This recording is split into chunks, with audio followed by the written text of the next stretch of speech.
Voy olmasam nimaga o'g'ilmas qiz tug'ildi deb bir oy ichib randomdan olib chiqqani bormi janjal qiluvdi. Endi qiz to'rdi, bola becharalar yerda aylanib ketdi. Qaysi birlarman devorga pashsha rasmini chizdilar. Yana chizaman ular. Sizlar rasm chizsin deb uyqirib qo'yganman. Indamasdan mana peshonamga ham chizasizlar, ha? Yana qaytib chizgandan ko'rsam daddalang chiqaraman. Quriy ko'nglim. Qizim burnim qichib ketdi. Ejam turing. Xo'p, qizim, faqat asabiylashmang. Mana chizaverim mana. Jonim, hayotim, shirinim. Dadajon! Jonim qizim ketdik osmonga otaman. O'zim ham aytdim bu taxtadan qanday buncha shirin gaplar chiqib qoldi deb.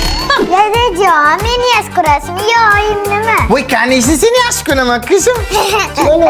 Men sinfdoshim Ozodani yaxshi ko'raman. Mana ikkita og'zidan ko'zga ko'rsataman seni. Qochishcha bitta yurakdan rapki ber, juram chanchib qoldi. Tinchlikmi biror qarindoshimiz o'tib qolibdi? Yo'q, mana tilla qizimda ikkita tish tushib qolibdi. To'nim qizim. Men tomdan tomonlab ketganimda parvo qilmagan odam ikkita tishga asa tutib o'tiribdi. Qoch chaqatingda kelyapti, yoradi hozir. Qoch hammang. O'lay deb to'talagan yurab so'qibsizlar. Shuni nima deyman hozir hammangni? Qo'yvermasangiz hozir telefonimizni sindiraman. Asrlarga telefonni almashaman. Faqat bunisi qoladi. Faqat qiz kerakmi? Mana o'g'illaringiz kerak emasmi? O'g'lim uylanguncha o'g'lim, qizim o'lguncha qizim. Ayang buni tanamasa ham, qizim seni dadang tuqqanda. Bilaman. Dada, birovim zerib ketdi. Yana bitta qiz tug'ib bering. Nima?